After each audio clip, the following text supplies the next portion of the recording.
মক্কা বিজয়ের পরে হিন্দা আবু সুফিয়ানকে বলেছিল যে মুহাম্মদ তো মক্কা জয় করে নিল, তখন আবু সুফিয়ান বলছে মুহাম্মদ মক্কা জয় করে নাই, মুহাম্মদ হৃদয় জয় করেছে। তাহলে যে কারবালার প্রান্তরে যে মুসলমান মাওলা হোসেনের গলা কাটার আগে নামাজ পড়ে এসেছে, মাওলা হোসেনের গলা কেটে আবার নামাজ পড়েছে, সেই মুসলমান আল্লাহর নিকটবর্তী, নাকি কারবালামে হোসাইনি যে ব্রাহ্মণ মাওলা হোসেনের জন্য জীবন দিয়েছে সে নিকটবর্তী? ওই জাভার ওই যে বুদ্ধিস্ট সাধু, ওই যে বুদ্ধিস্ট গুরু, তিনি যখন তিনি নির্বাণকে খুঁজছেন, এখন তিনি তো নির্বাণের কিছু সিম্বল তিনি জানেন যে চরিত্র এরকম হবে, তার দেহের মধ্যে এই লক্ষণ প্রকাশিত হবে ইত্যাদি।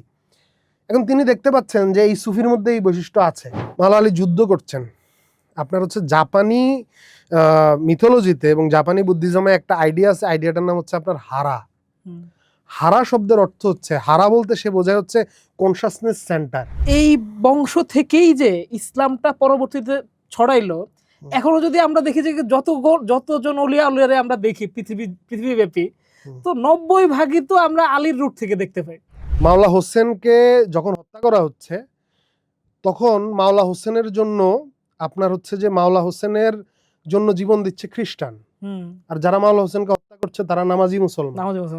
যে মাজার হচ্ছে এমন একটা জায়গা, যেই জায়গাটাতে আপনার হচ্ছে যে মানে আপনি হিন্দু, আপনি বৌদ্ধ, আপনি খ্রিস্টান, আপনি নাস্তিক, আপনি মাজার ভাঙার দলের লোক।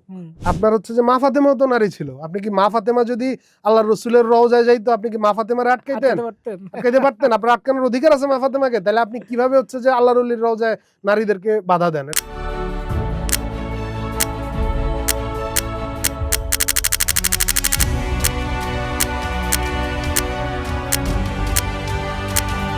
সম্প্রতি সারা দেশে পালিত হলো গাদিরে খুম দিবস। আমরা দেখলাম সারা দেশ জুড়েই অত্যন্ত উৎসাহ উদ্দীপনার সাথে এই দিনটা পালিত হলো। বোঝা দরকার, জানা দরকার কেন এই দিনটা ইসলামের ইতিহাসের সাথে খুবই তাৎপর্যপূর্ণভাবে জড়িয়ে আছে। ঢাকা পেপারসের সাথে আজকে এই বিষয়ে আলাপ করার জন্য আছেন লেখক এবং অ্যাক্টিভিস্ট মাহাথির মোহাম্মদ। কেমন আছেন ভাই? আছি ভাই, দয়ালের কৃপায়। আমি আসলে এই গাদিরে খুমের এই বছরে আর কি আপনার একটা লেখা পড়লাম সোশ্যাল মিডিয়া, এবং বিশ্বাস করবেন না যে এই লেখাটা আমার এমন মারাত্মকভাবে আলোড়িত করলো, আমরা ঢাকা পেপারস থেকে এটা নিয়ে একটা আলাদা আলোচনাও করলাম। এবং আমার কাছে মনে হলো যে কি তারপরে আসলে বিষয়টা মানে আগ্রহটা শেষ হচ্ছে না। আপনি এত চমৎকারভাবে এতগুলো বিষয়কে যুক্ত করে জিনিসটাকে নিয়ে আসলেন, এই জন্য মনে হলো যে একটা ফুল ফ্লেজ আলাপ করি আপনার সাথে এই বিষয়টা নিয়ে। এবং সেইটার জন্য আমি শুরুতে এই প্রশ্নটা দিয়ে শুরু করব যে গাদিরে খুম কেন মুসলমান তো বটেই, সারা যেটা আপনি বলতেছিলেন যে কি সব ধর্মের মানুষদের জন্য একটা গুরুত্বপূর্ণ দিন। আসলে ভাই আধ্যাত্মিকতা যেই জিনিসটা, আধ্যাত্মিকতা, আমি যদি আধ্যাত্মিকতা থেকে গাদিরে খুম পর্যন্ত যাই, যে দেখেন আধ্যাত্মিকতার ব্যাপারটা কিন্তু এমন নয় যে আপনি কোনো একটা কাল্টের মেম্বার হলেন, কোনো একটা গ্রুপের সদস্য হলেন, তার ভিতর দিয়ে আপনি আধ্যাত্মিক হলেন। মানুষ জন্মগতভাবেই একটা আপনার যে মানুষ জন্মগতভাবে যেমন স্বাধীন, মানুষের ওই স্বাধীনতা আপনার হচ্ছে তার আধ্যাত্মিকতা থেকে উচ্চারিত হয়।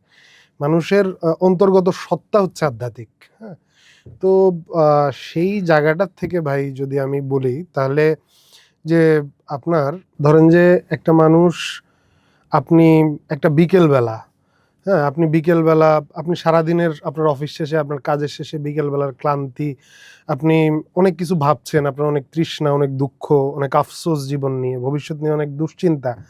এর মধ্যে আপনি বিকেলবেলা সূর্যাস্ত হচ্ছে, হয়তো আপনি বুড়িগঙ্গার পাশ দিয়ে হাঁটছেন, আপনার নাকের মধ্যে গন্ধ আসছে, কিন্তু হঠাৎ একটা মুহূর্তে আপনি সূর্যাস্তের দিকে তাকালেন এবং ওই মুহূর্তটাতে আপনি হচ্ছে আর কোনো গন্ধ টের পাচ্ছেন না, ঢাকা শহরের কোনো যানজট টের পাচ্ছেন না, এবং আপনি যে তাকালেন, আপনার যে তাকাচ্ছে এই যে সত্তা, সেইটাও আর আপনার ওইভাবে আপনি অনুভব করছেন না আর কি। ওই যে দৃষ্টি, ওই যে তাকানো, সেটার মধ্যেই আপনি লীন হয়ে গেছেন। এই যে মুহূর্তটা, এই মুহূর্তটা কিন্তু একটা আধ্যাত্মিক মুহূর্ত। এই মুহূর্তটা হচ্ছে শিল্পের মুহূর্ত, এবং এইরকম মুহূর্তেই মহত্তম শিল্প, মহত্তম সৃষ্টি মানুষের আসে। সাধারণ মানুষের জীবনে এরকম আধ্যাত্মিক মুহূর্ত আপনার হচ্ছে যে জীবনে কয়েকবার আসে, অনেকবার আসে, হয়তো আপনার দিনে 2 বার আসলো, কিন্তু যুগে যুগে কালে কালে ভাবুকেরা, আধ্যাত্মিকেরা, তারা হচ্ছে এই যে মুহূর্তটা, এই মুহূর্তটার অনুসন্ধান করেছেন।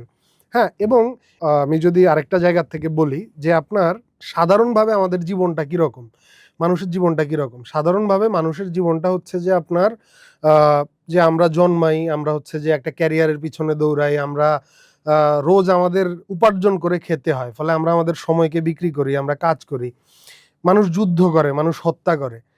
কিন্তু সেই সমস্ত প্রাত্যহিকতার যে জঞ্জাল জীবনের, সেইটার ভিতরে আপনার এবং যেই জিনিসগুলো আমরা আসলে সবচেয়ে বেশি চাই, সবচেয়ে বেশি আকাঙ্ক্ষা করি জীবনে, যেগুলো পেলে আমরা সুখী হব বলে ভাবি, ধরেন গৌতম বুদ্ধের কথা আমি যদি বলি, গৌতম বুদ্ধ ছিলেন রাজার ছেলে, তার রাজা হওয়ার কথা ছিল এবং তার তার খাবারের কোনো অভাব ছিল না, তার তার তখনকার পৃথিবীর সবচেয়ে ভালো খাবার, সবচেয়ে ভালো মদ, তার হারেমে সুন্দরী নারী, তার উপভোগের জীবন, রাজ্যের সবচেয়ে সুন্দরী নারী তার স্ত্রী, এবং তার যে আপনার হচ্ছে যে তার যে সন্তান, সে একটা সন্তানেরও পিতা। এর মধ্যে হঠাৎ একদিন জ্যোৎস্নায় তবু সে দেখিল কোন ভূত, ঘুম কেন ভেঙে গেল তার। সে একদিন বের হয়ে পড়লো এই সব রেখে, কিসের সন্ধানে, কি হয়েছিল তার। আমরা যদি আমাদের রসুল আল্লাহ জীবনীটাও দেখি, আল্লাহ রসুল তার ছোটবেলায় অনেক কষ্টের ভেতর দিয়ে বড় হয়েছেন, কিন্তু যখন তিনি নবুয়ত পান তখন আমরা যেটা দেখতে পাচ্ছি যে তিনি হচ্ছে যে তিনি তার ব্যবসাতে তিনি বেশ সফল, এবং তার স্ত্রী মা খাদিজাতুল কুবরা, তিনি কিন্তু হজরত মোহাম্মদ সাল্লাহ সাল্লামের, তিনি একজন অত্যন্ত বিদুষী নারী এবং একই সাথে হজরত মোহাম্মদ সাল্লাহ সাল্লামের মানে অত্যন্ত ভালোবাসার মানুষ। অর্থাৎ নবীজি যাকে ভালোবাসতেন তার সেই স্ত্রী তার ঘরে, তিনি ব্যবসায় সফল, তার জীবনের কোনোখানেই কিন্তু কোনো ঘাটতি নাই, অভাব নাই। হ্যাঁ, সেরকম একটা সময়ে, এবং মা খাদিজা অত্যন্ত সম্পদশালী ছিলেন, ফলে আল্লাহ রসুলের কিন্তু কোনো সংকট ছিল না। তাহলে যেই মানুষটার কোনো সংকট নাই, তার স্ত্রীর সাথে, এবং মা খাদিজাকে তিনি কতটা ভালোবাসতেন যে তার শেষ জীবনে এসে মা আয়েশা হচ্ছে যে আপনার বলছেন যে মানে মা আয়েশা কিন্তু মা খাদিজার সাথে কখনো তার দেখা হয় নাই, কারণ আল্লাহ রসুল মা খাদিজা যতদিন ছিলেন কখনো বিয়ে করেন নাই।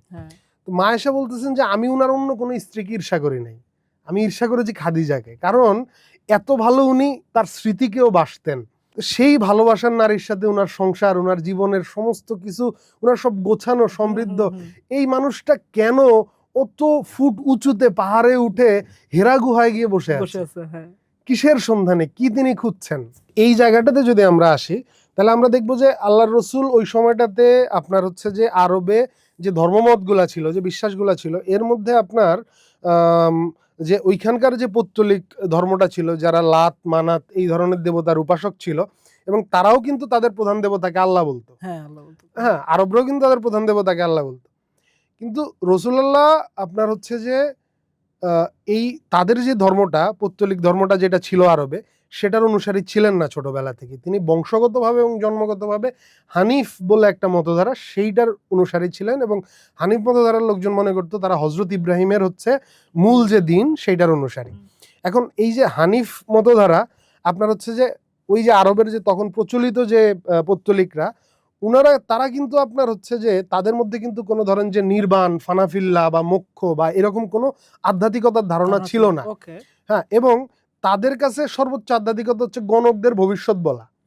কিন্তু আল্লাহ রসুল যে হেরা গুহায় গিয়ে ধ্যান করছেন, এটা কিন্তু তিনি কিন্তু আপনার একটা আধ্যাত্মিক অনুসন্ধানের জায়গা থেকে যাচ্ছেন, এবং এই আধ্যাত্মিকতা কিন্তু হানিফদের ভিতরে ছিল, এবং আল্লাহ রসুল ওই যে হজরত ইব্রাহিমের হানিফ ঐতিহ্য, সেইটার থেকে তিনি নবুয়ত লাভ করলেন, তো সেইটার সাধনায়। তো এখন তারপরে উনার যে আপনার হচ্ছে যে আল্লাহর, আমরা জানি যে উনার উপরে যখন ওহী নাজিল হলো, তিনি মানে বিস্মিত হইলেন, তিনি ঘরে আসলেন, মা খাদিজাকে তিনি বলতেছেন আমাকে আবৃত করো, হ্যাঁ আমাকে বস্ত্রাবৃত করো। মানে কারণ হচ্ছে কি যে এই যে আধ্যাত্মিকতার যে অভিজ্ঞতা, হ্যাঁ এই ধরনের বর্ণনা আপনি পৃথিবীর আরো অনেক মহাপুরুষের এসে পাবেন আর কি। তাকে যখন এই যে মানে এই যে পরম যে নূরের জগৎ, এটা যখন স্টাক করলো, মানে এটার যে বিস্ময়, আল্লাহ রসুলের মধ্যে কিন্তু আপনি বিস্ময়টা পাবেন আর কি তার নবুয়তের দিনের পরে। এরপরে তো আপনার আল্লাহ রসুলের একটা দীর্ঘ জীবন তার হচ্ছে অতিবাহিত হলো। সেই দীর্ঘ জীবনের মধ্যে আমাদের গাদিরে ঘুমের প্রসঙ্গে আমি পবিত্র কোরআন শরীফের একটা আয়াতের প্রসঙ্গ থেকে আমি হচ্ছে গাদিরে ঘুমে আসছি। সূরা আযহাবের 33 নম্বর আয়াতটা হচ্ছে এই আয়াতটা আপনার হচ্ছে সূরা আযহাবের 33 নম্বর আয়াতটা যখন নাজিল হচ্ছে, তখন হচ্ছে যে আল্লাহ রসুল ছিলেন হচ্ছে মা সালমার ঘরে, উম্মুল মুমিনিন মা সালমার ঘরে। আয়াতটা হচ্ছে এরকম, সূরা আযহাবের 33 নম্বর আয়াতে আল্লাহ পাক বলছেন যে আমি আহলুল বায়াতের ভেতর থেকে সমস্ত পঙ্কিলতা দূর করে দিতে চাই। আমি চাই আহলুল বায়াতের ভিতর থেকে সমস্ত পঙ্কিলতা এটা দূর করে দিতে। হ্যাঁ, মানে পঙ্কিলতা মানে তার ভেতরের যে ইগো, তার ভেতরের যা কিছু আছে যেটা নট স্পিরিচুয়াল, যেটা অহংকার, ঘৃণা, দেশ, এগুলো আমি দূর করে দিতে চাই। এবং তারপর হচ্ছে আল্লাহ রসুল আপনার হচ্ছে মাওলা আলী, মা ফাতেমা, মাওলা হোসেন, মাওলা হাসান, উনাদের 4 জনকে ডাকলেন এবং ডেকে উনাদেরকে নিজের চাদর দিয়ে আবৃত করলেন। আবৃত করে বললেন তোমরাই আমার আহলে বায়াত। এই হচ্ছে পবিত্র কোরআনের পাক পাঞ্জাতুন, আহলে বায়াত। তো এখন আপনার হচ্ছে যে, এবং ইসলামে কিন্তু মা ফাতেমার জায়গাটা অনেক অনেক মহিমান্বিত আর কি, অনেক স্পেশাল। আপনার হচ্ছে যে দেখেন কোরআনের আয়াতগুলার কথা, এগুলো শানে নজুলের কথা কিন্তু আজকাল আমরা শুনি না আর কি, আর বলাই হয় না আমাদের। এরপরে আমরা আসি যে আল্লাহ রসুল আপনার হচ্ছে যে, আচ্ছা আমরা যদি এর আগে মানে গাদিরে ঘুমের ঘোষণাটার আগের প্রেক্ষাপটটা যদি আমরা লক্ষ্য করি, তাহলে আমরা দেখব যে আল্লাহ রসুল মাওলা আলীকে বলছেন, হে আলী তুমি আমার কাছে যেমন মুসার কাছে হারুন, শুধু আমার পরে কোনো নবী আসবে না। হে আলী তুমি আমার কাছে যেমন মুসার কাছে হারুন, শুধু আমার পরে আর কোনো নবী আসবে না। তারপরে আমরা দেখি আল্লাহ রসুল বলতেছেন, এখন মুসার কাছে হারুন মানে কি, হযরত মুসা আলাইহিস সালাম যেমন নবী এবং রসুল, তারপরে তার কাছেই তাঁরই শিষ্যদের মধ্যে, তাঁরই সাহাবাদের মধ্যে কিন্তু হযরত হারুন আলাইহিস সালাম নবুয়ত লাভ করেন, অর্থাৎ তিনিও আধ্যাত্মিকতার পরম যে সত্য তাকে উপলব্ধি করেন। এখন আল্লাহ রসুল বলতেছেন আমার পরে আর কোনো নবী আসবে না, কিন্তু আলী তুমি আমার কাছে যেমন মুসার কাছে হারুন। আচ্ছা তারপরে আমরা আসি আপনার হচ্ছে যে আল্লাহ রসুল বলতেছেন যে আলী যেই দিকে যায় আল্লাহর কোরআনও ওই দিকে যায়। হ্যাঁ, এবং হাউজে কাউসারে অর্থাৎ হচ্ছে যে শেষ বিচারেও কিন্তু আপনার হচ্ছে যে কোরআন আর আলী একসঙ্গে উঠবে আর কি। আচ্ছা, হ্যাঁ, এবং এইটার প্রতিফলনটা আমরা পরবর্তী সময়ে এসে পাই, যখন হচ্ছে যে মুয়াবিয়ার সাথে সিফিনের যুদ্ধে হযরত আলী মুয়াবিয়াকে বলছেন যে হে আবু সুফিয়ানের পুত্র আমাকে কাগজের কোরআন দেখাও, আমি জীবন্ত কোরআন। ঠিক আছে, তো এখন আপনার হচ্ছে যে এখন মাওলা আলীর যে চরিত্রটা সেইটাতে আমরা যাব। আপনার হচ্ছে যে আল্লাহ রসুলের এই ঘোষণাগুলোর পরে মাওলা আলীর ব্যাপারে আল্লাহ রসুলের শেষ ঘোষণাটা কি? শেষ ঘোষণাটা হচ্ছে আপনি দেখেন বিদায় হজের ভাষণের সময় আল্লাহ রসুল বলতেছেন যে তার উম্মতদের উদ্দেশ্যে, আমাদের উদ্দেশ্যে আল্লাহ রসুল বলতেছেন যে তিনি 2টা জিনিস রেখে গেছেন, কোরআন আর হচ্ছে যে সুন্নাহ, হাদিস শাস্ত্র কিন্তু তখন লিখিত হয় না, তিনি বলছেন কোরআন এবং আমার সুন্নাহ। এরপরে গাদিরে ঘুমে এসে আল্লাহ রসুল আবার বলেছেন তোমাদের কাছে আমি 2টা জিনিস রেখে যাচ্ছি, আল্লাহর কোরআন একই আছে, আর আমার আহলুল বায়াত।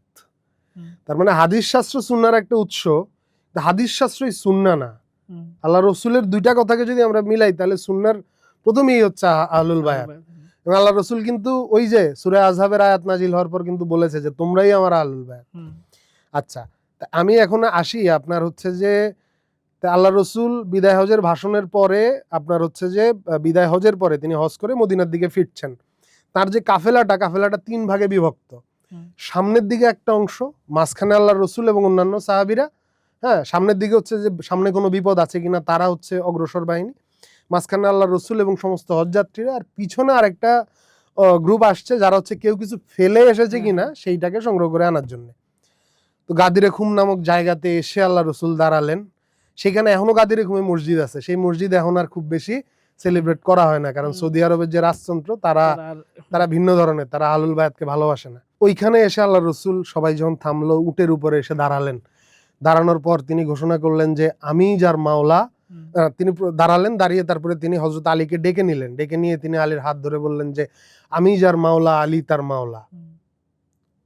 তারপরে তিনি কথা এগিয়ে নিলেন, তিনি বললেন যে হে আল্লাহ, যে আলীকে ভালোবাসে তুমি তাকে ভালোবাসো, যে আলীর সাথে শত্রুতা করে তুমি তার সাথে শত্রুতা করো। এটা কিন্তু আল্লাহ রসুল দোয়া করতেছেন।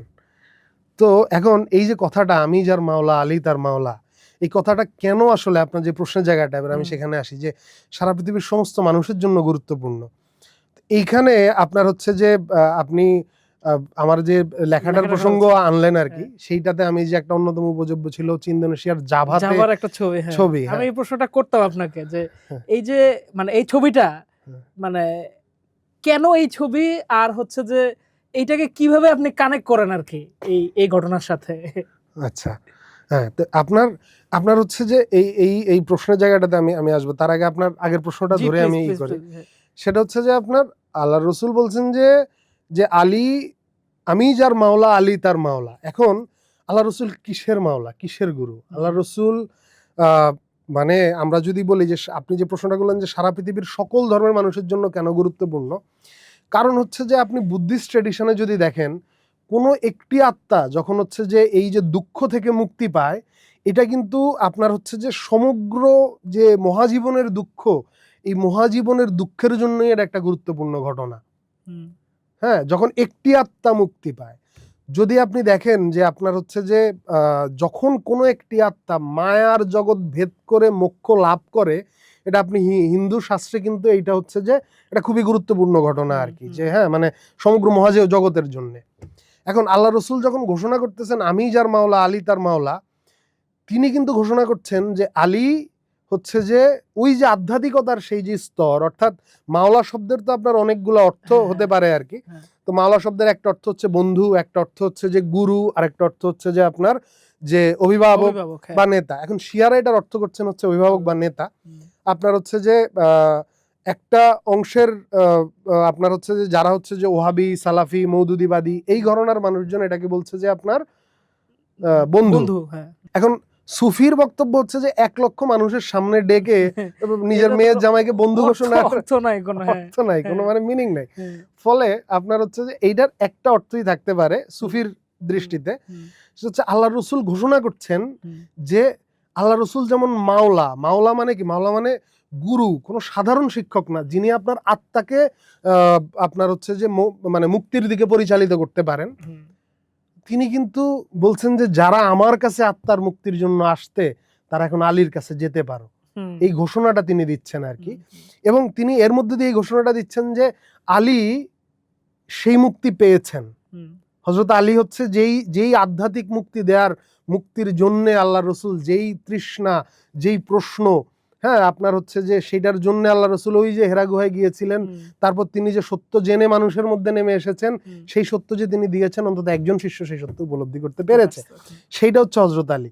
আর সেই যে সত্য, সেই সত্য তো গৌতম বুদ্ধের যে সত্য, বা আপনার হচ্ছে যে ভারতবর্ষে একজন যিনি সত্য উপলব্ধি করেছেন, সত্য তো 3টা হইতে পারে না, একই সত্য। ফলে এইটা সারা পৃথিবীর মানুষের জন্যই গুরুত্বপূর্ণ। এবং এটার সাথে আমি আরেকটা জিনিস যুক্ত করব, সেটা হচ্ছে ওই যে আল্লাহ রসুল যে পাক পাঞ্জাতুনের কথা বলেছেন, অর্থাৎ তিনি যে বলছেন তোমরাই আমার আহলুল বায়াত। দেখেন হযরত আলী কিন্তু এটা, তিনি যেহেতু ত্রিকালদর্শী, তিনি যেহেতু বুঝতে পারতেন, তিনি যেহেতু ওই জ্ঞান উপলব্ধি করেছেন, আল্লাহ রসুলও যেহেতু ওই জ্ঞান উপলব্ধি করেছেন, ফলে তারা তো এটা বুঝতে পারতেন মাওলা হোসেনের সাথে কি হবে। মাওলা হোসেন তো এটা বুঝতে পারতেন যে তার সাথে কি হবে। তিনি যে সেখানে গেছেন, দেখেন মাওলা হোসেনকে যখন হত্যা করা হয়েছে, তখন তারপরে আরবের ক্ষমতায় কারা ছিল? তারপরে তো তার হত্যাকারীরাই 150 বছরের বেশি আরবের ক্ষমতায় ছিল। ফলে তারা কিন্তু, আপনি সাবলটান স্টাডিজের যেই হিস্ট্রিওগ্রাফি, তারা যে ইতিহাসবিদ্যাটা চর্চা করে সাবলটান স্টাডিজের জায়গা থেকে আধুনিক সময়ে, সেইখানে একটা অন্যতম আর্গুমেন্টের জায়গা হচ্ছে যে যারা পরাজিত পক্ষ, যারা সাবলটান, তারা তো তাদের কথা, বিশেষ করে এখন ছাপাখানার যুগ বা ইন্টারনেটের যুগ, অতীতে তো তাদের লিখে রাখার, তাদের তথ্য সংরক্ষণের কোনো সুযোগ ছিল না। আপনি দেখেন মাওলা হোসেনকে যখন হত্যা করা হচ্ছে, তখন মাওলা হোসেনের জন্য আপনার হচ্ছে যে মাওলা হোসেনের জন্য জীবন দিচ্ছে খ্রিস্টান, আর যারা মাওলা হোসেনকে হত্যা করছে তারা নামাজি মুসলমান। হ্যাঁ, তাহলে আপনার ইন্ডিয়া থেকে চলে আসতেছে হোসেনি ব্রাহ্মণরা, ইন্ডিয়া থেকে চলে আসতেছে। এবং এই যে মহিয়াল ব্রাহ্মণদের যে ইতিহাস, আপনি দেখেন আজকে যখন এই দলিলবাদীরা, অর্থাৎ যারা হচ্ছে যে ওই যে মাওলা হোসেনের খুনিদের, উমাইয়াদের দলিলকে যারা হচ্ছে ওই সময়ে লিখিত ইতিহাসকে যারা করতেছে, তারা হচ্ছে এটাকে অস্বীকার করতেছে। কিন্তু আপনি একটা জিনিস দেখেন যে সাবলটান হিস্ট্রিওগ্রাফি থেকে যদি আমরা জিনিসটা দেখি, মানে যাদেরকে দমন করা হয়েছে, আপনার ভাই আপনি বিস্মিত হবেন, মানে আমি বিস্মিত হই যে আপনার সিরিয়াতে হচ্ছে একটা, মানে ওই যে মানুষের মুখে মুখে, কারণ সাবলটান তো তার ইতিহাসকে ধরে রাখে হচ্ছে মুখে মুখে আর কি, গাথায় সে আর কিভাবে রাখবে? সে তার সন্তানরে বলে যায় যে এই ছিল আমার দুঃখ, এই ছিল আমার জীবন, এই ছিল আমার ধর্ম, আর ইনি ছিলেন আমার গুরু।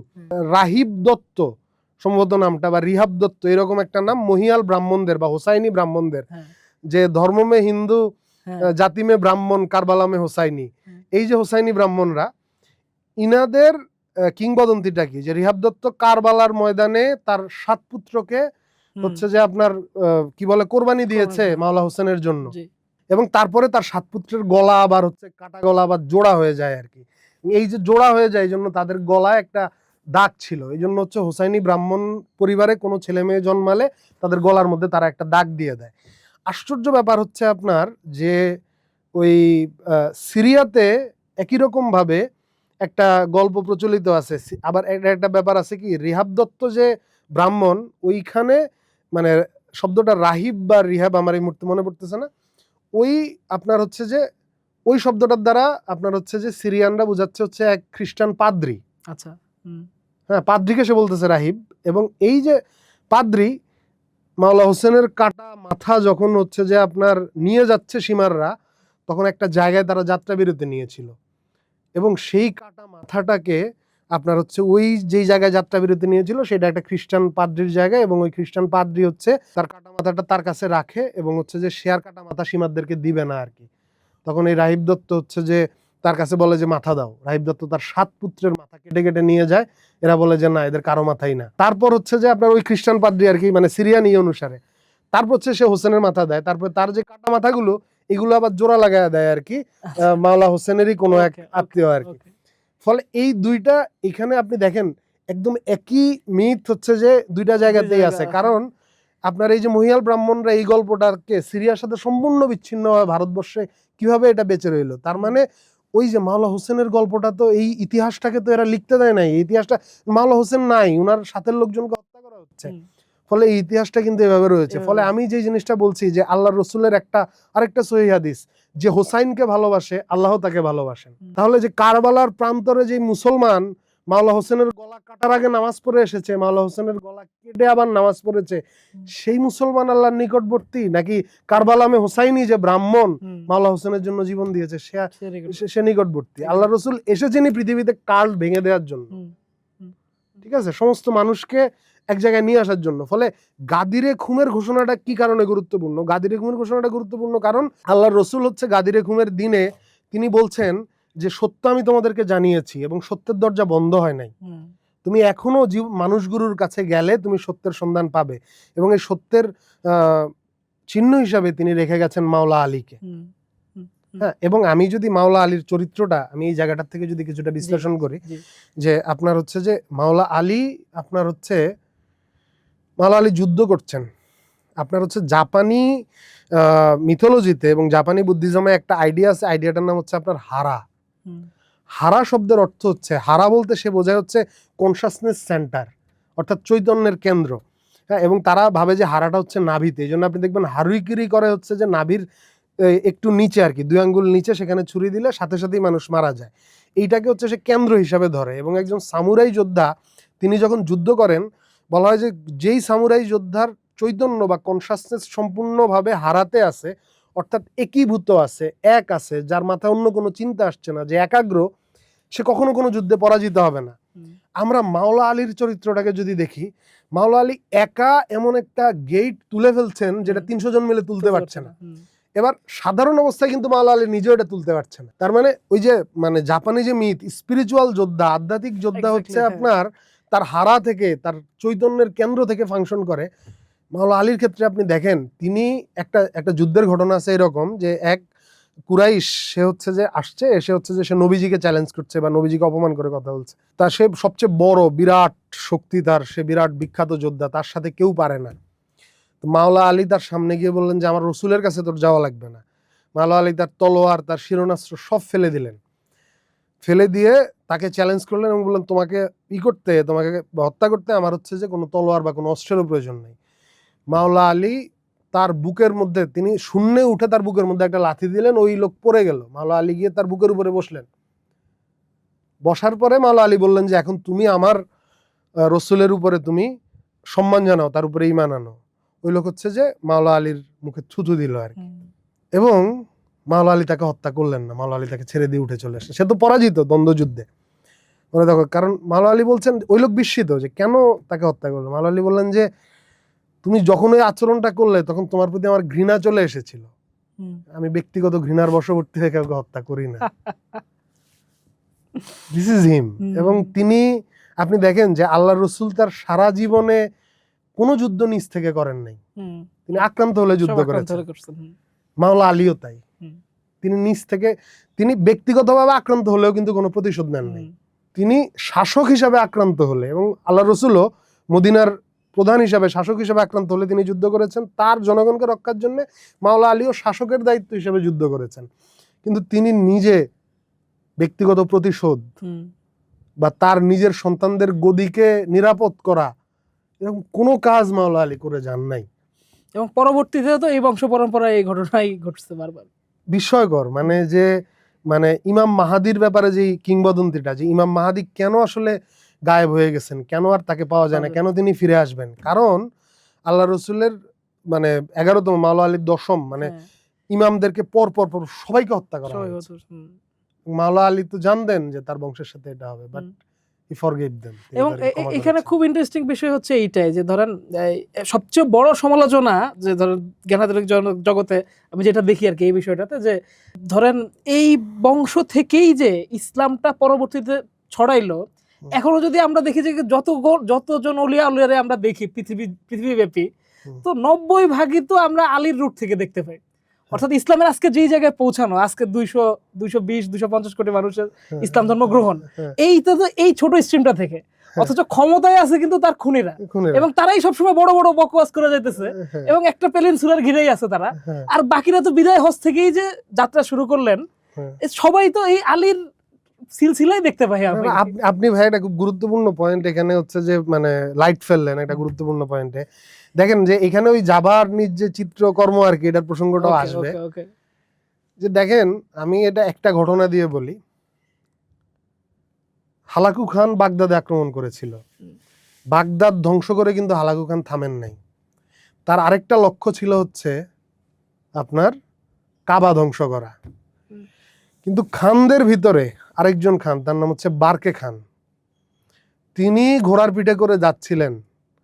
আজকে আমাদের মোল্লারা ল্যাংটারে বড় ঘেন্না করে যে পাগল রাস্তা দিয়ে ঘুরে বেড়ায়, এরকমই এক পাগল ফকির রাস্তা দিয়ে হেঁটে যাচ্ছিল। সেই পাগল ফকিরকে দেখে বারকে খান বিস্মিত হয়ে যায়। কেন বিস্মিত হয়েছে সেটা আমরা জানি না, কিন্তু সেই পাগল ফকিরের সাথে কথা বলে সেই পাগল ফকিরের স্পর্শে গিয়ে বারকে খান ইসলাম গ্রহণ করে। এবং বারকে খান, হালাকু খান যতবার কাবা আক্রমণ করতে গিয়েছে, বারকে খান ততবার হচ্ছে এটাকে তার বাহিনীতে ঠেকিয়ে দিয়েছে, সেটাকে ডিস্টার্ব দিয়েছে। ঠিক আছে, আপনি এরপরে আসেন যে ওই যে আপনি যে প্রসঙ্গটা আনলেন আর কি, যে মাওলা আলীর ঘর থেকে, মাওলা আলীর সিলসিলা থেকে, নট অলওয়েজ মাওলা আলীর ব্লাড, বাট মাওলা আলীর যে স্পিরিচুয়াল সিলসিলা আর কি। আপনি দেখেন ভারত উপমহাদেশে যারা মুসলমান হয়েছে, বাংলাতে যারা ইসলাম গ্রহণ করেছে, দেখেন এইখানে একটা ব্যাপার আছে আর কি, আমরা আমাদের একটা আর্গুমেন্টেরও একটা ব্যাপার আছে আর কি, এখানে সংকটজনক জায়গা আছে। যে আমরা যখন বলি যে ওলিয়া উলিয়ারা ইসলাম নিয়ে আসছে তাই তোমরা মুসলমান হইতে পারছো, এখন তুমি ওলিয়া উলিয়ার বিরুদ্ধে যাচ্ছ, তো তুমি তো ঠিক করতেছো না, কারণ তুমি তো মুসলমান হইতে পারতা না ওলিয়া উলিয়া ছাড়া। এই লাইন অফ আর্গুমেন্টটা আমি সঠিক মনে করি না। আমি এই লাইন অফ আর্গুমেন্টটা সঠিক মনে করি না কেন? কারণ হচ্ছে যে আল্লাহর রসুল বলেছেন যে আলীকে ভালোবাসে সে আল্লাহ, তুমি তাকে ভালোবাসো। যে আলীর সাথে শত্রুতা করে আল্লাহ, তুমি তার সাথে শত্রুতা করো। আল্লাহ রসুল বলে গেছেন যে আমি আহলুল বায়াতকে তোমাদের কাছে রেখে যাচ্ছি, তোমরা সেটাকে আঁকড়ে ধরো। তাহলে যারা আহলুল বায়াতের সাথে শত্রুতা করতেছে, যারা মাওলা আলীর শিক্ষার সাথে শত্রুতা করতেছে, এবং যারা মাওলা আলীর সাথে শত্রুতাকারী অথবা হচ্ছে যে মাওলা হোসেনের হত্যাকারীদেরকে, আপনি দেখেন যারা আজকে উলিয়া উলিয়াদের মাজার ভাঙতেছে তারা কিন্তু মাওলা হোসেনের হত্যাকারী এজিদকে অনেকে মুসলমান বলতেছে, অনেকে বলতেছে যে না এজিদ হত্যা করতে চায় নাই। আপনার তারা মাওলা আলীর যে আধ্যাত্মিকতা এটা সম্পূর্ণভাবে খারিজ করে দিচ্ছে। এবং ইন দি মিন টাইম আমি যদি বলি আপনার যে আধ্যাত্মিকতার যে জায়গাটাতে আপনার হচ্ছে যে আল্লাহ রসুল ব্যাপারটা নিয়ে আসছেন, ওই যে আধ্যাত্মিকতা, ওই যে পরমকে পাওয়ার সাধনা, সেটাই তো আল্লাহ রসুল দিয়ে গেছেন, সেটাই তো তিনি আলীর মাধ্যমে দিয়ে গেছেন। এবং মাওলা আলীর চরিত্রে, মাওলা আলীর জীবনে তো আমরা সেই জিনিসটাই দেখি। এবং সারা পৃথিবীর যে মানুষ, সারা পৃথিবীর মানুষ কিন্তু আপনি দেখেন যে আপনার ওই যে জাভাতে যখন একজন বৌদ্ধ তার কাছে যখন একজন সুফি সাধু যাচ্ছেন এবং ওই জাভার ওই যে বুদ্ধিস্ট সাধু, ওই যে বুদ্ধিস্ট গুরু, তিনি যখন তিনি নির্বাণকে খুঁজছেন, এখন তিনি তো নির্বাণের কিছু সিম্বল তিনি জানেন যে চরিত্র এরকম হবে, তার দেহের মধ্যে এই লক্ষণ প্রকাশিত হবে ইত্যাদি। এখন তিনি দেখতে পাচ্ছেন যে এই সুফির মধ্যে এই বৈশিষ্ট্য আছে, ফলে তিনি ওই সুফির কাছে এসে যে বলছেন যে তুমি কি প্রক্রিয়া এটা পেয়েছো সেটা আমাকে দাও। আবার বিপরীতটাও কিন্তু আছে, যেমন আপনি দেখেন যে কাশ্মীরে ইসলাম ধর্ম প্রচারে যে সুফি সাধকের সবচেয়ে গুরুত্বপূর্ণ ভূমিকা, তার যে গুরু, সেই গুরু হচ্ছেন লালদেদ। লালদেদ হচ্ছেন একজন হিন্দু অদ্বৈত মানে একজন নারী, এবং তিনি কিন্তু পরমকে পেয়েছেন হিন্দু শাস্ত্র মতে। তার আশ্রমে এসে হচ্ছে যে কাশ্মীরে যিনি ইসলাম প্রচার করছেন, তিনি হচ্ছে তার কাছ থেকে এসে তার মানে তার যে নির্বাণ লাভ, তার যে মোক্ষ লাভ এটা ঘটছে, ফানা লাভ ঘটছে, এবং তিনি সুফি লাইন থেকে হচ্ছে জিনিসটা প্রচার করছেন আর কি। দেখেন আল্লাহ রসুল যে কার্ল ভেঙে দেওয়ার জন্য আসছে এটা আমি বলছি, এবং আপনি যে প্রশ্নটা গুরুত্বপূর্ণভাবে মানে পয়েন্ট আউট করলেন যে এদের মাধ্যমেই তো ইসলামটা মানে মানুষ আল্লাহ রসুলের ইটাতে এসেছে। দেখেন আপনি যে মাজার হচ্ছে এমন একটা জায়গা, যেই জায়গাটাতে আপনার হচ্ছে যে মানে আপনি হিন্দু, আপনি বৌদ্ধ, আপনি খ্রিস্টান, আপনি নাস্তিক, আপনি মাজার ভাঙার দলের লোক, আপনারা কিন্তু চেক করবে না। আপনি ওইখানে যাবেন, আপনি ওইখানে বসবেন। আপনি মাজারগুলোতে গিয়ে দেখেন যে অনেক ভদ্রলোক আসছে, শার্ট প্যান্ট কোট পরা, ঠিক আছে, তিনি আসছেন, তিনি জিয়ারত করে চলে গেছেন। আর একটা পাগলও লাফাচ্ছে, কিন্তু ওইখানে কোনো বৈষম্য করে দেখা হচ্ছে না কাউকে। যিনি কোট প্যান্ট পরে আসছেন তারে ঘিরে তারে সবাই প্রোটোকল দিয়ে সরে যাচ্ছে না, তার কোনো স্পেশাল জায়গা নেই। আর যে পাগল লাফাচ্ছে তাকেও কেউ বলতেছে না যে এই তুই পাগল কেন, তারেও কেউ ডিস্টার্ব দিচ্ছে না। হ্যাঁ, আজকাল কিছু খারেজি ইউটিউবার গিয়ে তাদেরকে ডিস্টার্ব দেয়, ঠিক আছে, কিন্তু মানে মাজারের এটা হয় না আর কি, ঠিক আছে। আপনার তাহলে মাজার যখন পৃথিবীতে কিন্তু ভাই এরকম ধর্মীয় প্রতিষ্ঠান খুব কম আছে যেখানে হচ্ছে সমস্ত মানুষকে আপনি সমানভাবে গ্রহণ করতে পারতেছেন। এই যে জায়গাটা, এই জায়গাটার থেকে আপনি দেখেন যে ফলে ওই যে সুফিরা, ওই যে মাওলা আলীর লাইনের লোকেরা, তারা যখন গেলেন, এবং আমাদের এখানে আছেন খাজা শরফুদ্দিন চিশতি, ফলে ইন্দোনেশিয়াতে যে সাধু গেলেন, যে সুফি গেলেন, তার মুখোমুখি যখন হচ্ছে যে আপনার ওই ইন্দোনেশিয়ার যে বুদ্ধ সাধু তিনি হচ্ছেন, তিনি তার মুখোমুখি হয়ে দেখছেন যে এর মধ্যে তো নির্বাণের সমস্ত লক্ষণ প্রকাশিত, ফলে তিনি তার শিষ্য হচ্ছেন। এখন তিনি তার শিষ্য হওয়ার পরে ইনি যেই সাধনা করেছেন সুফি সাধক, তিনি এই সাধনা করছেন। এখন সুফি সাধনার অন্যতম জিনিসটা হচ্ছে প্রেম। প্রেমের কথা কি? প্রেমের কথা হচ্ছে, প্রেম মানে কি? প্রেম মানে হচ্ছে যে আপনার যার প্রতি আপনার প্রেম, সে আর আপনি তো আলাদা না, আপনি আর সে যে আলাদা, এইটা যে মানে বিলোপ করার যে তৃষ্ণা, এই তৃষ্ণার থেকে, এই তৃষ্ণাই তো প্রেম। ফলে ওই যে সুফি সাধু, তার প্রতি যে প্রেম, এই প্রেমের কারণে হচ্ছে তার সমস্ত কিছু নিজের মধ্যে নিয়ে নেয়া, যে আমি তুমি হয়ে যাই, আমরা ফানা হয়ে যাই। এই যে বিষয়টা, এটার কারণে হচ্ছে যে সে গিয়া তাইলে তোমার নামের মধ্যে আমি নাম রাখবো, তুমি কোন গুরুর সিলসিলায় পাইছো সেই সিলসিলা আমি গ্রহণ করব। দেখেন, ইট ইজ স্পিরিচুয়াল পাথ। এইভাবে হচ্ছে যে মানুষ হচ্ছে যে আমি ভগবান বুদ্ধের স্পিরিচুয়াল পাথে ছিলাম, আমি ভগবান শিবের স্পিরিচুয়াল পাথে ছিলাম, হ্যাঁ, সেই পাথেও অনেকে পেয়েছে, কিন্তু আমি মানে কারণ প্রত্যেকটা পথই বলতেছে যে যখনই তুমি একজন মুক্ত পুরুষ পাবে, তুমি তার শিষ্যত্ব গ্রহণ করো, এটা সুফিও বলতেছে, ঠিক আছে। ফলে সে দেখতেছে আচ্ছা তাহলে তো আমি একজন মুক্ত পুরুষ পেয়েছি, ফলে আমি তার কাছ থেকে বিদ্যাটা গ্রহণ করি আর কি। সেই বিদ্যা গ্রহণ করতে গিয়ে হচ্ছে তার মতো করে ওই যে প্রেম, তার সাথে প্রেম করে তার নাম নিচ্ছে। দেখেন, আমাদের বেঙ্গল বেসিনে কোনো কনফ্লুয়েন্স হয় নাই, আমি এটা প্র্যাকটিক্যালি বলতেছি, আমাদের এখানে কোনো আলোচনা হয়নি, এখানে প্রেম হয়েছে। হ্যাঁ, এবং এই যে প্রেমটা হয়েছে, এই প্রেমটাই হচ্ছে যে আপনার এই প্রেমের টানে মানে ওই যে কৃষ্ণের বাঁশিতে যেরকম 16,000 গোপিনী চলে আসছে সারা ইন্দোনেশিয়া, বাংলা, ভারত উপমহাদেশ, ওই যে খাজা মঈনুদ্দিন চিশতি, ওই যে প্রেমিক এসেছিল, এই প্রেমিকদের টানে এসেছে। এখন প্রেমিকদের টানে আমি গেলাম, আপনি গেলেন, এবার আপনার নাতির ছেলে, আমার নাতির ছেলে, ও তো আর প্রেম করে নাই, ও তো পাইছে হচ্ছে একটা সিলসিলা, একটা পরম্পরা আর কি, একটা সংস্কার। এখন ওরে আইসা এখন আমি যেই প্রেমের থেকে ইসলামটা পাইছি, আমার তো ওই মহাপুরুষের সাথে প্রেম হয়েছে, এখন তো ওই মহাপুরুষ এখানে উপস্থিত নাই। হ্যাঁ, এখন ওই যে ইতিহাস, ওই যে বললাম সাবঅল্টার্ন হিস্ট্রি, এটা তো ওই মহাপুরুষের কাছ থেকে আমি পাইছি সিনায়। ধরেন মাওলা আলীর কথা, ভাই প্র্যাকটিক্যালি আমার জীবনের কথা বলি, আমি আমার দাদির কাছে শুনছি মাওলা আলীর কথা প্রথম। আমার দাদি যে ইসলাম আমারে শিখাইছেন, আমি মালানা সাহাবরা দেখি বলে যে ইসলাম বেদাত, আমার দাদি এটা কই থেকে পাইলেন? আমার দাদি করতে নাজিল হয়েছে, এটা তো সিনায় আসছে। এখন ওই যে মাওলা আলীর যারা পরম্পরা, ইনারা তো দলিল করতে পারেন নাই, ওই সময় তো দলিল করাটা তো কঠিন ছিল। এটা তো খুবই রিসেন্ট, এই দলিলের আলাপ, এটা তো 50 বছরের আলাপ, 70 বছরের আলাপ বা 100 বছরের আলাপ। হ্যাঁ, ওই সময় যারা ক্ষমতায় ছিল তারাই হচ্ছে তাদের মতো করে দলিলটা করেছে, কিন্তু মাওলা হোসেনের পরম্পরা গেছে হচ্ছে সিনায় সিনায়। ফলে যারা হচ্ছে এই সিনা থেকে সরে গেছে, যারা এই প্রেম থেকে সরে গেছে, ঠিক আছে, যারা মানে দেখেন মক্কা বিজয়ের পরে হিন্দা আবু সুফিয়ানকে বলেছিল যে মুহাম্মদ তো মক্কা জয় করে নিল, তখন আবু সুফিয়ান বলছে মুহাম্মদ মক্কা জয় করে নাই, মুহাম্মদ হৃদয় জয় করেছে। যারা এই হৃদয় থেকে সরে গেল, যারা এখন মানে সেই আল্লাহর ওলিদের মাজারি ভাঙতে যায়, যারা এখন পাক পাঞ্জাতুনরে ঘেন্না করে, যারা মানে আপনি দেখেন এটা কি খালি ঈদে গাদির হুকুম নিয়ে ওদের সমস্যা?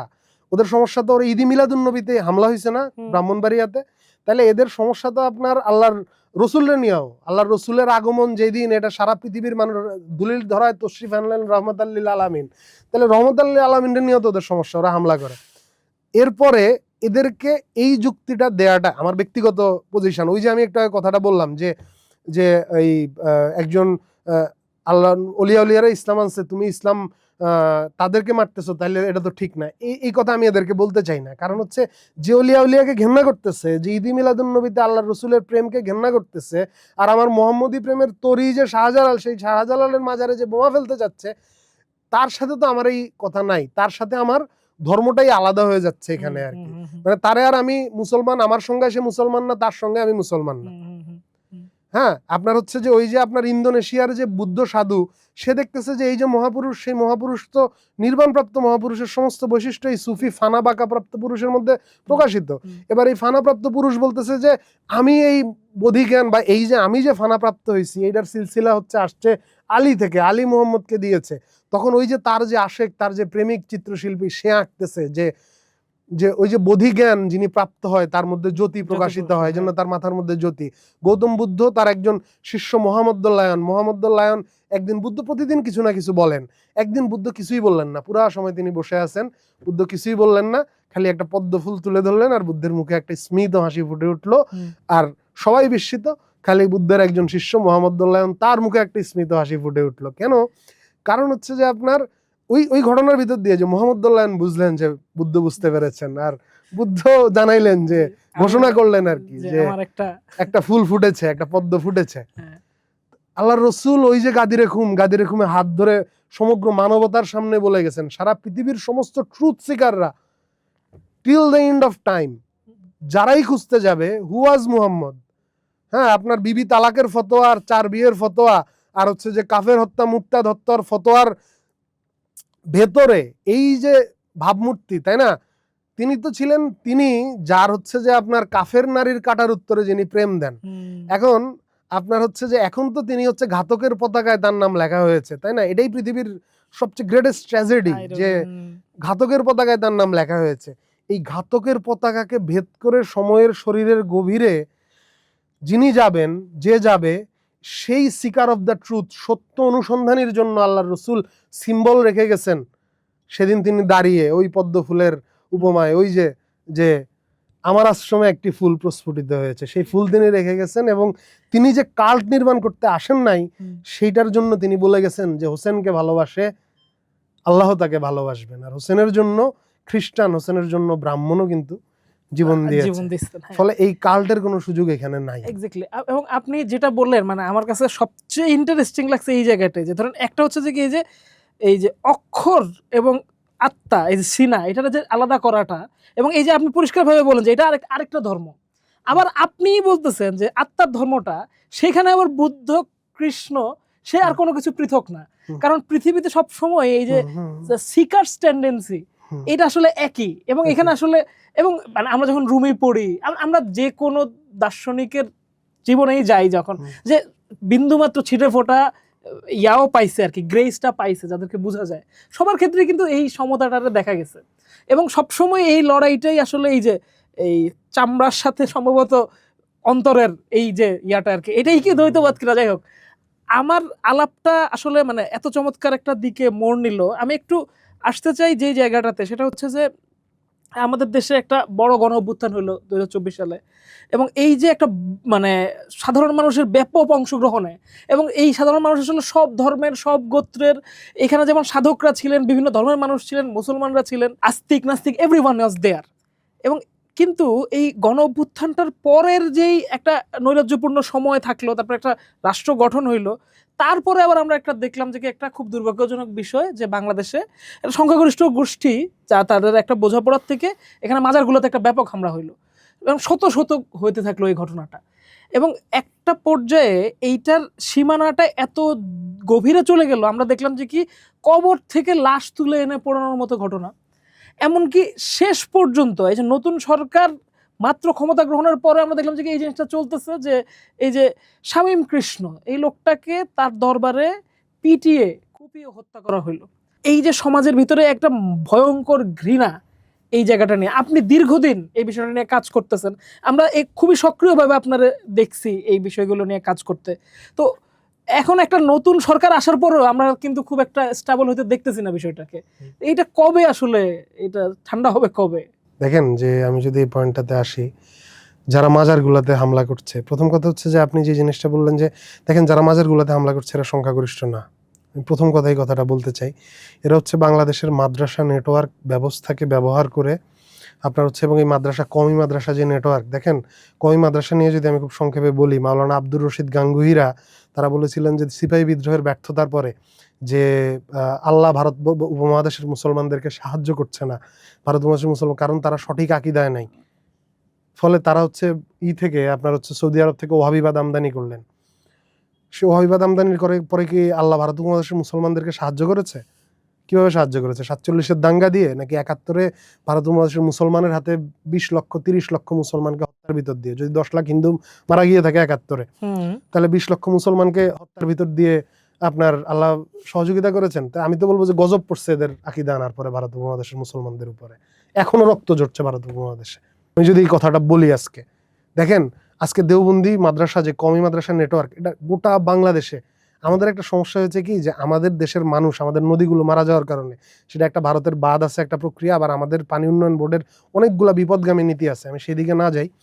আমি বলছি যে এইটার পরে আমাদের দেশের মানুষ তার আদিম যে কৃষি জীবনযাপন সেটা থেকে উৎপাটিত হয়েছে, সেটা থেকে উৎপাটিত হওয়ার পরে আমরা নির্ভরশীল হয়ে পড়েছি কাঁচা টাকার উপরে।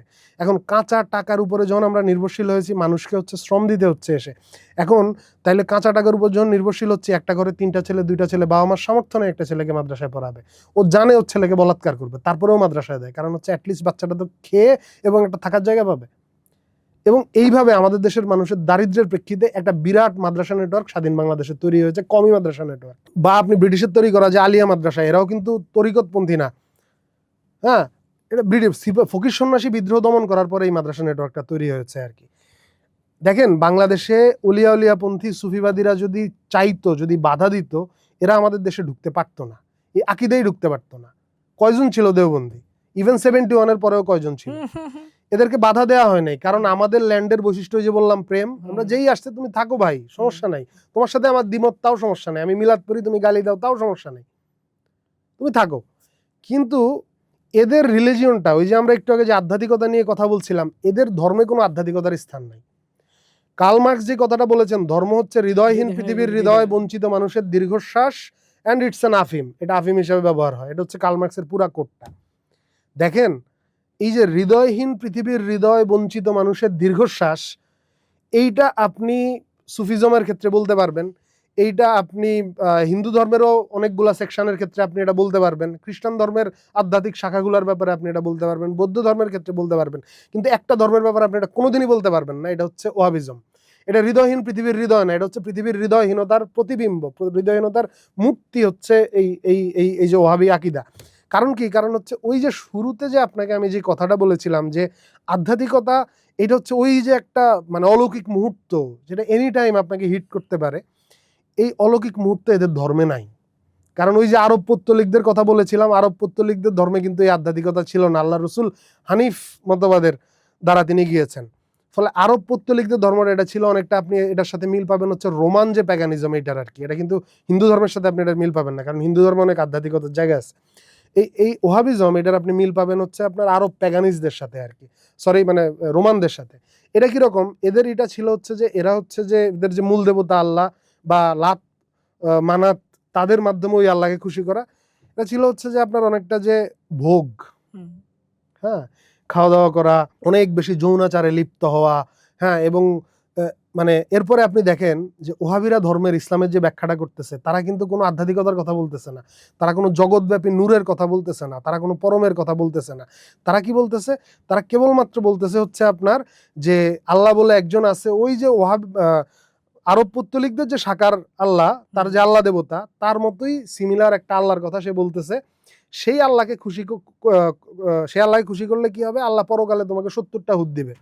এবং হচ্ছে যে আল্লাহ হচ্ছে যে তুমি প্রচুর খাওয়া দাওয়া হবে, ব্যাপক কি হবে, ফলে প্রচুর ভোগ হবে আর কি, ঠিক আছে, প্রচুর ভোগ হবে। হ্যাঁ, আমরা হচ্ছে যে এই ইহকালে হচ্ছে যে আমাদের 4-5টা বউ থাকবে, প্রচুর ডান হাতের অধিকারভুক্ত দাসী থাকবে, আমরা প্রচুর খাওয়া দাওয়া করবো, অন্যের দেশ দখল করব, অন্যের জায়গা দখল করব, তারপর তাদেরকে মেরে ফেলবো, তাদের বাচ্চাদেরকে এনে দাস বাজারে বেচে দিব, আর তাদের নারীদেরকে সব আইনে হচ্ছে আমাদের হারেমে ঢুকায় ফেলবো। তারপর আমরা প্রচুর ভোগ করব, এবং এই ভোগ করার পরে এই ভোগের পুরস্কার হিসাবে পরকালে আমাদের অনন্তকাল 70,000 হুরা আমাদেরকে দেয়া হবে, 70,000 বছর ধরে আমরা সঙ্গম করতে থাকবো। This is their religion. এখানে কোনো আধ্যাত্মিকতার জায়গা নেই। এখন আমি এই জায়গাতে একজন দার্শনিককে নিয়ে আসবো, তার নাম হচ্ছে ফ্রেডরিক নিটশে। ফ্রেডরিক নিটশে বলছেন যে তার বিভিন্ন বইতে, তার দাস স্পিক জরাথুস্ট্র থেকে শুরু করে আপনার তার জিনজিওলজি অফ মোরালস, তার সমস্ত মানে অনেক বইতেই তিনি বারবার একটা কথা বিভিন্ন সময় বলেছেন যে আপনি কি মতবাদে বিশ্বাস করেন এটা আপনার দেহকে প্রভাবিত করে, আপনার ফিলিংস, আপনার বডিকেও এটা প্রভাবিত করে, ঠিক আছে। তো এখন ওহাবিদের মতবাদটা যখন এই পরম ভোগ এবং হচ্ছে সে একমাত্র সেই সঠিক, তার এই ভোগ তার মতো হয়ে যেতে হবে আর কি, মানে এটা অনেকটা আপনার ক্যান্সার সেল যেমন বডির অন্য সমস্ত সেলকে তার ব্যাধিটা দিয়ে দিতে চায়, বডির প্রত্যেকটা সেলের আলাদা বৈশিষ্ট্য আছে, কিন্তু ক্যান্সার সেল সবগুলো সেলকে তার মতো করে ওইভাবেই কোষ বিভাজন করাইতে চায়। এরা ঠিক, কারণ আপনার নিউরন একভাবে কোষ বিভাজন করে, আপনার হাতের কোষ আরেকভাবে কোষ বিভাজন করে, কিন্তু ক্যান্সার সেল হচ্ছে সবগুলা কোষকে একরকম করে ফেলতে চায়। ওহাবিরা হচ্ছে কোনো ধরনের কোনো বৈচিত্র্য স্বীকার করে না, এরা হচ্ছে সবাইকে একরকম বানায় ফেলতে চায় এবং তাদের মতো বানায় ফেলতে চায়, এবং হচ্ছে অনন্ত ভোগ। ফলে এই মতাদর্শে বিশ্বাসী মানুষ, আপনি দেখেন এই মতবাদের ফলে কওমি মাদ্রাসাগুলোতে এত বলাৎকার কেন হয়। আমি যদি নিটশের ওই হিসাবে যাই আর কি, ঠিক আছে, একটা বাচ্চা ছেলে, ওর প্রতি এই বিকৃত লালসা আপনার কিভাবে আসে, কিভাবে মানুষ জোর করে একটা বাচ্চাকে এইভাবে করতে পারে, তার মানে ওর যে বিশ্বাস, ওর যে মতবাদ, এটার ভিতরে এই জিনিসটা নিহিত, ওটা ওর বডি কারণে এইভাবে রেসপন্স করে। আমি বলতে চাই অন্য অনেক ফ্যাক্টর থাকতে পারে, কিন্তু এটা একটা গুরুত্বপূর্ণ ফ্যাক্টর এখানে।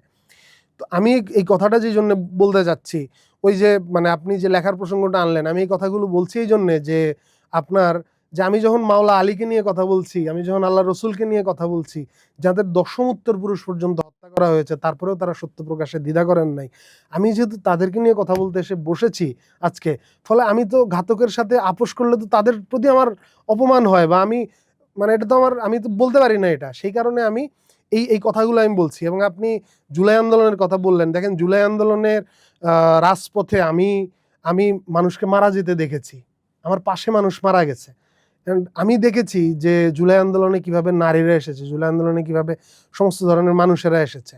এখন যদিও আপনার মাহফুজ আবদুল্লাহ বলেছেন যে মেটিকুলাস ডিজাইন থাকলে কি সমস্যা, বা আপনার হচ্ছে যে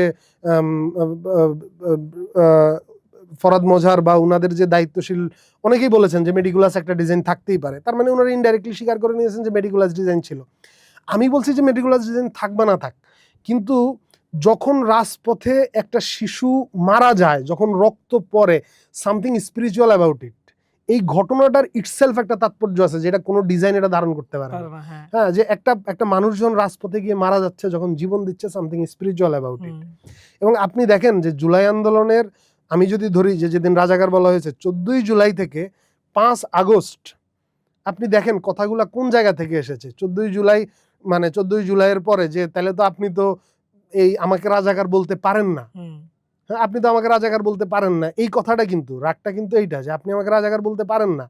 আপনার হচ্ছে যে আপনার মনে আছে কিনা যে জুলাই আন্দোলনের সময় একটা জিনিস খুব ভাইরাল হয়েছিল যে এই মুক্তি আছে, ছাত্র আছে, হ্যাঁ, মানে যখন তুলে নিয়ে যাচ্ছিল আর কি স্টুডেন্টদেরকে, ফলে মুক্তিযুদ্ধ থেকে প্রেরণা পেয়েছে জুলাই আন্দোলন। হ্যাঁ, আপনার হচ্ছে যে জুলাই আন্দোলনের একটা আপনার জুলাই আন্দোলনের যে মেয়েরা, একটা জাহাঙ্গীরনগরের একটা ছবি খুব আইকনিক ভাবে ভাইরাল হয়েছিল প্রীতিলতা হলের, যে একটা বোরখা পরা মেয়ে আর হচ্ছে একটা ই পরা মেয়ে বের হচ্ছে। ফলে আমি বলছি যে যে যা খুশি ডিজাইন করুক, কিন্তু জনগণ কোন কথার উপর নেমেছে, জনগণ কোন স্লোগান দিয়েছে, জনগণ স্লোগান দিয়েছে যে যে খুশি মানে আমি সমন্বয়ক, এটা ছিল ছাত্রদের স্লোগান, তাই না? ফলে মানে এবং অসাম্প্রদায়িকতা জুলাই আন্দোলনের পুরো সময় জুড়ে আর কি, যে হিন্দু ছেলেরা জীবন দিছে, তাই না, হিন্দু ছেলেরা রাস্তায় নেমে আসছে। ফলে এবং 71-কে টোটালি করা, ওন করা, ধারণ করা। এবং 71ও কিন্তু আপনার ইন্টারেস্টিংলি এই তরিকতের পন্থী মানুষদের সাথে ওহাবিদের একটা সংঘাত বলে মানে আমরা চিহ্নিত করতে পারি, এটা প্রতিষ্ঠা করা যাবে। হ্যাঁ, মানে 71-এর আপনার মাইজ ভান্ডার শরীফ বলেন, আপনার সুরেশ্বর দরবার শরীফ বলেন, আপনি মতি ভান্ডার আছে খাগড়াছড়িতে, আপনার বগুড়ায় দেওয়ানবাগের যিনি পীর সাহেব স্বয়ং যুদ্ধ করেছেন, মাইজ ভান্ডার তো পতাকা উড়াইছে, মাইজ ভান্ডার তো অকল্পনীয় সময় রাখছে, সুরেশ্বর পুরা সময় মানুষকে শেল্টার দিয়েছে। তারপরে আপনার রাম শহর দরবার শরীফ বলে বগুড়ার একটা দরবার শরীফ আছে, সেখানে হচ্ছে পুরা পীর সাহেবের পুরা ফ্যামিলিকে হত্যা করে ফেলছে। তারপর আপনার খাগড়াছড়ির হচ্ছে যে ধনমেয়া মামা ফকির, তিনি হচ্ছে যে আপনার তাকে মানে তিনি কখনো রাজনীতির কোনো কিছু ছিলেন না। পাকিস্তান আর্মি যখন আসলো, পাকিস্তান আর্মি মানে কে কি, উনি হচ্ছে পাকিস্তান আর্মিকে দেখে উনি বললেন জয় বাংলা। উনি কখনো রাজনীতির কোনো কিছু দেন, ওনার আদিবাসী ভক্ত আছে, বাঙালি ভক্ত আছে, এবং তা ওনাকে গুলি করা হইলো আর কি, এখনো ওরস হয় প্রতি বছর ধর্মেয়া মামা ফকিরের। তো ফলে এই যুদ্ধটা অন্যদিকে আপনার হচ্ছে যে ওহাবিদের সমস্ত শাখা হচ্ছে মুক্তিযুদ্ধের বিরুদ্ধে ছিল আর কি। তো আমি যে কথাটা বলছি যে আপনার যে জুলাই আন্দোলন টোটালি মুক্তিযুদ্ধকে ওন করে মুক্তিযুদ্ধের কথা বলে, এবং মানে আপনার হচ্ছে যে এটার সাথে মানে 47-এর কোনো শব্দ জুলাই আন্দোলন উচ্চারিত হয় নাই ভাই প্র্যাকটিক্যালি। এবং জুলাই আন্দোলন মুক্তিযুদ্ধের কথা বলেছে, জুলাই আন্দোলন নারী সমস্ত পোশাকের বৈচিত্র্যের মানুষের কথা বলেছে, বলে সে জীবন দিয়েছে। কিন্তু ওই যে জনগণ তো অসংগঠিত, কিন্তু জুলাই আন্দোলনের ভিতরেই যেই গ্রুপটা ছিল সংগঠিত, তারা হচ্ছে 5 তারিখ হাসিনা যাওয়ার পর থেকেই, মানে হাসিনা জাস্ট গেল, দেখেন এরা কেন আমি বলছি, আগে বললাম যে এরা সংখ্যাগরিষ্ঠ না, কারণ হচ্ছে যে যদি এরা সংখ্যাগরিষ্ঠ হইতো তাহলে এরা 5 তারিখের আগেই এদের এই চেহারাটা দেখাইতো। হাসিনা জাস্ট যখন পালাইলো, রাত্রের মধ্যে যশোরের গণিশার মাজারে আগুন দেওয়া হয়েছে, রাত্রের মধ্যে মুক্তিযুদ্ধের বহু ভাস্কর্য ভাঙচুর করে ফেলা হয়েছে। তার মানে হচ্ছে এই যে অন্ধকারের শক্তি, অপশক্তি, এরা হচ্ছে মানে আমি বলছি যে ওহাবি যারা হচ্ছে যে ওই যে অন্য কিছু সে সহ্য করবে না আর কি, যারা হচ্ছে যে অলিয়া উলিয়ার মাজার ভাঙছে, এরা হচ্ছে জুলাই আন্দোলন পর্যন্ত হচ্ছে যে এরা একটা ছদ্মবেশে ছিল। এরা আমাদেরকে এসে বলছে যে আসেন আমরা সবাই একসাথে, আমাদের সবার, আমরা তো ওদেরকে ঢুকতে দিছি বাংলাদেশে ভাই। আমি একটা কথা বলি এবং এই জিনিসটা আমি আজকে বলে যাই আপনার সাথে, সেটা হচ্ছে যে এরা ভাড়াটিয়া। এদেরকে আমি কেন ভাড়াটিয়া বলি, কারণ প্রথমত এরা মানে এরা থেকে আসছে আর কি, এদের মতাদর্শটা আমার জমিনের যে প্রেম, এই প্রেমের ভিতর দিয়া ওই সিনক্রোনাইজেশনে যায় নাই।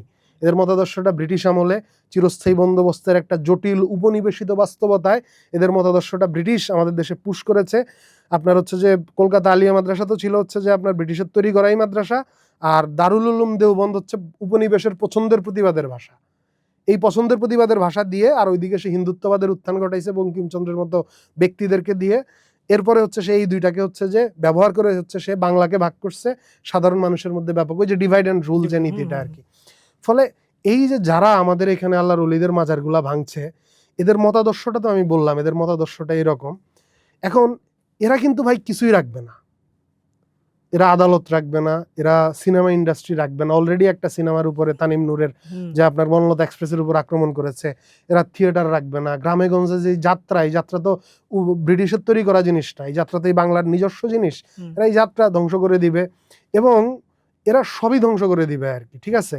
এরা যাত্রা ধ্বংস, এরা গান ধ্বংস করে দিবে, এরা মিউজিক ধ্বংস করে দিবে। কারণ কি, ওই যে এবারে আমি আসি হচ্ছে একদম শেষে, যে কেন এদের সুফির উপরে রাগের জায়গাটা দেখেন। পশ্চিমা যে ভোগবাদ এবং পুঁজিবাদ, ওহাবিজম এটার কাউন্টার অ্যান্টিথিসিস না, ওহাবিজম এইটারই আরেকটা চেহারা। ওহাবিজম পশ্চিমা ভোগবাদীরা যা যা কিছু করে, ধরেন এপিস্টেন ফাইলে যা যা কিছু আছে সবই ওহাবিরা করে, সবই ওহাবিরা করে আর কি। They did everything. 71-এর মুক্তিযুদ্ধ আপনি দেখেন, আপনি হচ্ছে আজকে কওমি মাদ্রাসার শিশু নির্যাতন দেখেন আর কি, দে ডু এভরিথিং। এবং তারা ওই ভোগ, ওই খাওয়া দাওয়া। এখন সুফি কি ভোগের বিরুদ্ধে? না, সুফি ভোগের বিরুদ্ধে না, কিন্তু সুফি উপভোগের জায়গাতে, যে উচ্চতর ভোগ, মানবীয় ভোগ, কিরকম, যে ও গানকে নিষিদ্ধ করে। সুফি বলে যে তুমি গান গাও, কারণ গান গাইতে গাইতে তোমার ভিতরের পরমের সাথে তোমার দেখা হয়ে যেতে পারে। সুফি বলে যে তুমি প্রেম নিয়ে গান গাও, কারণ ওই প্রেমই তোমাকে পরমের সাথে দেখা করায় দিবে। সুফি বলে তুমি গান গাইতে গাইতে নাচো পাগলের মতো, নিজেকে হারায়া দাও, নিজেকে ছেড়ে দাও। সুফি বলে যে তুমি মিলাদ পড়ো, আল্লাহ রসুলের শানে তুমি সুর করে পড়ো। সুফি বলে যে তুমি নারীকে ছোট করো না, কারণ মা ফাতেমাও নারী ছিলেন, তিনি জগতের মা। ওই যে শেরে খোদা আলী সাহেবের বাংলার ফকিরের গান, নিজেরে খুব সুন্দরভাবে নিজের পুরুষের রূপ দেখিয়ে আয় না, কিন্তু মা ফাতেমার যে জগৎ মাতা রূপ, সেই রূপ কিন্তু আরো সুন্দর, আরো মনোহর। মাওলা আলীও এটার ভক্ত, ঠিক আছে? তাইলে সুফি নারীকে মহিমান্বিত করে আর নারীকে দমন করে। আজকে আপনার বাংলাদেশে দুঃখের বিষয় যে ওই যে এদেরকেও একই ধর্মের হিসাবে ধরার কারণে এরা আজকে মাজারগুলার মসজিদগুলাকে দখল করছে। এরা মাজারের ভিতরে নারীদেরকে যাইতে দেয় না। হ্যাঁ, আপনার হচ্ছে যে মা ফাতেমাও তো নারী ছিল। আপনি কি মা ফাতেমা যদি আল্লাহর রসুলের রওজায় যাইতো, আপনি কি মা ফাতেমার আটকাইতে পারতেন? আপনার আটকানোর অধিকার আছে মা ফাতেমাকে। তাহলে আপনি কিভাবে হচ্ছে যে আল্লাহর ওলির রওজায় নারীদেরকে বাধা দেন? এটা তো মা ফাতেমার সামনে আমি বেয়াদবি মনে করি। তো আমি যে কথাটা বলতেছি ভাই, যে এরা কিন্তু হচ্ছে যে আপনার এরা নারীকেই করতেছে, এদের মিউজিক নিষিদ্ধ, এদের চিত্রকলা নিষিদ্ধ, ঠিক আছে? আর সুফি ওইদিকে চিত্রকলা করতেছে, এদের হচ্ছে যে গান নিষিদ্ধ। এরা সমস্ত ধরনের মানুষের যে শিল্পিত এবং আধ্যাত্মিক প্রকাশ, পুরাটাকে সে নিষিদ্ধ করে দিচ্ছে। নিষিদ্ধ করে সে টোটালি একটা মানে একটা হচ্ছে যে কি বলবো, যে পশুর মতো ভোগ করতে।